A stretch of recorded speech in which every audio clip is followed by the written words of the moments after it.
Hello! Okay, so, today is May 1st, and I'm gonna be participating in, you guessed it by the title, VEDM, which is video every day in May.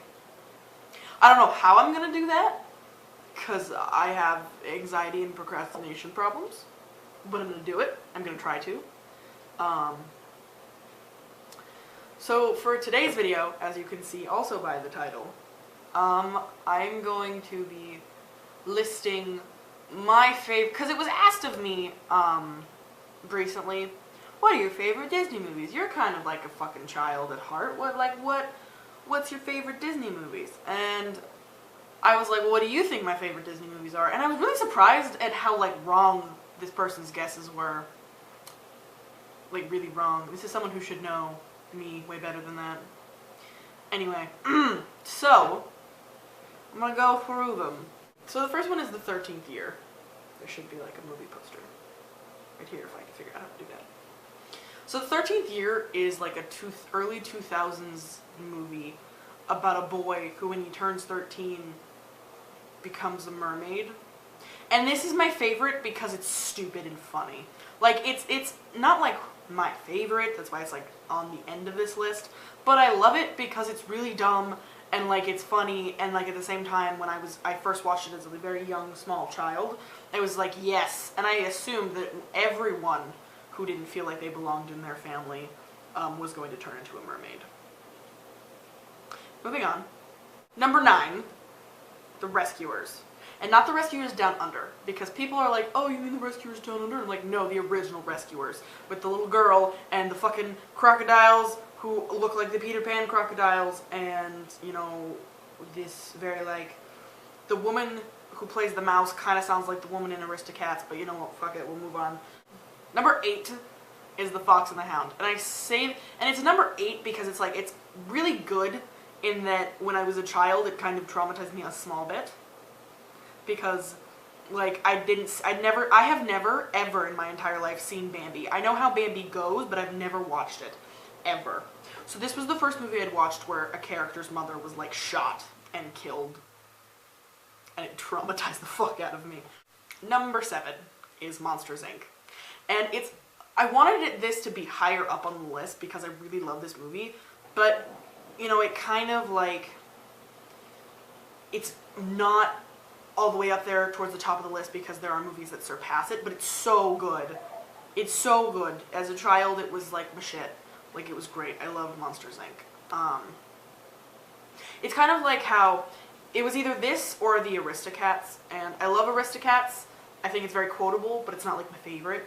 I think it's funny. I'll watch it. But Monsters, Inc. is in the same boat in that it's super quotable. It's really funny. You say it, people know what you're talking about. However, the difference is that Monsters, Inc. is something that was very good for me as a child. Number 6. Now, number 6 is going to take some explaining because when I say this, a lot of people don't understand what I'm talking about, and that's the Robin Hood movie. Now, in the 70s, somewhere around there, this animated movie came out called Robin Hood. And it was the animated movie, Robin Hood. And, the main characters were animals.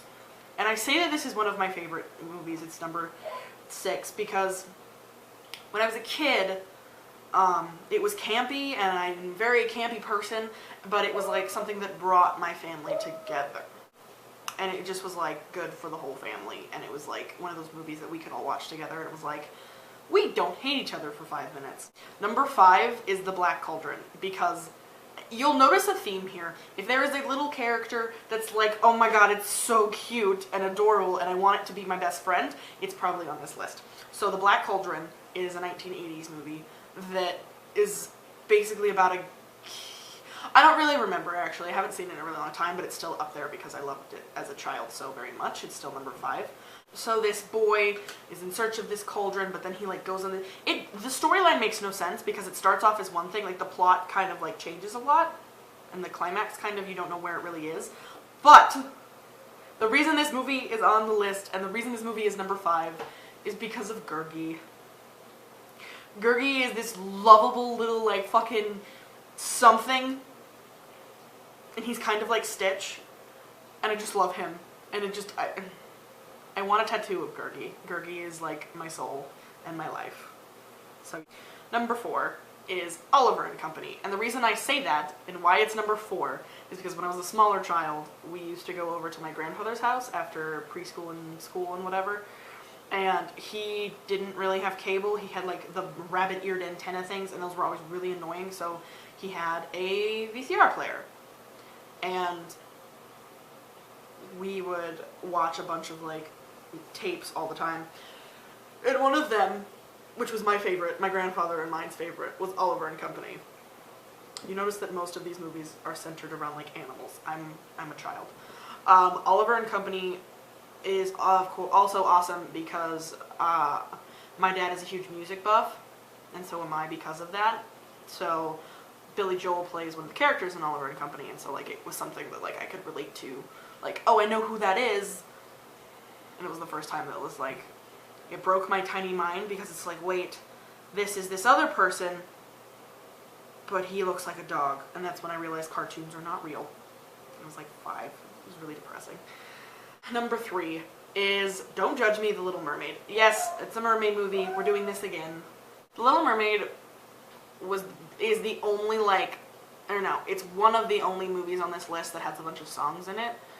Like, singing and dancing is a thing that we do. Because I never really liked those kind of movies. I thought it drew out of the story too much. But I love The Little Mermaid because as a child I didn't feel, because I'm a tran, I connected with Ariel. Sorry, there's something on the table. As a child I connected with Ariel a lot because like she wanted to be a part of something that everyone said she couldn't. Like, and when I was a little kid, it was, I want to be a boy. I always was a boy, but like, you know what I mean. It was like, I'm this boy, and I want people to see me that way, and I want to know what it's like to do these things. And so I was like, Ariel is my homegirl. Like, we feel each other. And number 2 is the Tigger movie. And this also requires some explaining. So I was a very hyperactive child, and my father used to call me Tigger, because if you know anything about Winnie the Pooh, you know anything about Tigger, and whatever the fuck, Tigger is like a very bouncy and stripedy and like fucking all over the place kind of character. That's why people think he has ADHD, for fuck's sake. And I was that kid. That was me. I was him. Number 1. Number 1 is Lilo and Stitch. Now, as a child, I was weird. I didn't fit in. I had like no friends. Lilo was me. Lilo was me. I can watch this movie over and over and over again. I was very much like Lilo, and so when I first saw it, I was like, did they make this about my life? Like, this is me. So like, Lilo and Stitch will always like have this special place in my heart, and I can watch it over and over and over again. And no matter how old I am, I'll watch it and I'll be like, me, the entire time. The entire time. It annoys the fuck out of my family. Like, I watched it recently. It's a movie that makes me happy because I'm like able to get into this place of like, yeah, I remember what it was like to be that young and to think that this was all the world, this was how the world worked. Even though it's really sad. And that's my list, and this is the first video of VEDM, whatever, video every day in May. I will try, I say try, to make a video every single day, but that is neither here nor there. So, I hope you have a wonderful day. My name is Keaton. I will be making videos every single day this month, and normally I put out, and on my normal schedule is I normally put out a video every week. Or about every week, towards the end of the week. I procrastinate, so yeah. Anyway,